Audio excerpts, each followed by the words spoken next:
because I'd been through the Pentagon right after 9/11. About 10 days after 9/11, I went through the Pentagon and I saw Secretary Rumsfeld and Deputy Secretary Wolfowitz. I went downstairs just to say hello to some of the people on the Joint Staff who had used to work for me, and one of the generals called me and he said, "Sir, you got to come in. You got to come in and talk to me a second." I said, "Well, you're too busy." He said, "No." He says, "We've made the decision. We're going to war with Iraq." This was on or about the 20th of September. I said, "We're going to war with Iraq. Why?" He said, "I don't know." He said, "I guess they don't know what else to do." So I said, "Well, did they find some information connecting Saddam to Al-Qaeda?" He said, No. He says, "There's nothing new that way. They've just made the decision to go to war with Iraq." He said, "I guess it's like we don't know what to do about terrorists, but we've got a good military and we can take down governments." And he said, "I guess if the only tool you have is a hammer, every problem has to look like a nail." So I came back to see him a few weeks later, and by that time we were bombing in Afghanistan. I said, "Are we still going to war with Iraq?" And he said, "Oh, it's worse than that." He said, he reached over on his desk, he picked up a piece of paper, and he said, I just got this down from upstairs," meaning the Secretary of Defense's office today, and he said, "This is a memo that describes how we're going to take out 7 countries in 5 years, starting with Iraq and then Syria, Lebanon, Libya, Somalia, Sudan, and finishing off Iran."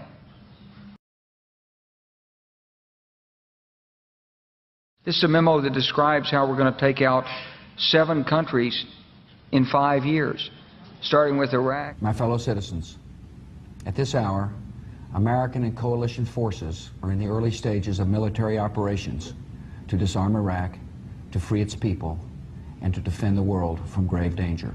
And then Syria. We had a chance to talk about a wide range of international issues, including the situation in Syria. And I have to say that all of us who've been seeing the terrible pictures coming out of Syria and Homs recently recognize it is absolutely imperative for the international community to rally and send a clear message to President Assad that it is time for a transition, it is time for that regime to move on, and it is time to stop the killing of Syrian citizens by their own government. Lebanon. They both had different reasons, the State Department and the White House, for wanting Israel to do it, encouraging them to do it, and supporting them. Our Air Force worked very closely with the Israeli Air Force for months before this, not necessarily with a deadline, knowing when it would happen. It was always going to be whenever there was an incident, they would take advantage of an incident. The word I used was fortunate timing.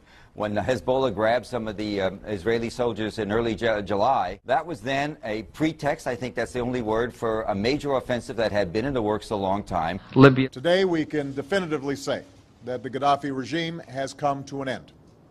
The last major regime strongholds have fallen. The new government is consolidating the control over the country, and one of the world's longest-serving dictators is no more. Somalia. Well, violence isn't only on the rise in Afghanistan. In fact, it looks like America's shadow wars have now increased by 1. Drone strikes have long been reported in Pakistan and Yemen, but now there's news that a week ago, a U.S. drone aircraft fired on 2 leaders of the Somalian organization Al-Shabaab. Sudan. President Obama is sending 100 combat-equipped troops to Central Africa to advise local forces on getting rid of one of the continent's most vicious operatives, Joseph Kony, the head of the Lord's Resistance Army, a group responsible for atrocities across the region. It's the first open deployment of U.S. ground combat power to Africa since the Black Hawk Down incident in Somalia in the 1990s that killed 18 troops. U.S. troops may wind up now in Uganda, South Sudan, the Central African Republic, and the Democratic Republic of the Congo. It's part of a growing military effort to engage in Africa. Finishing off Iran.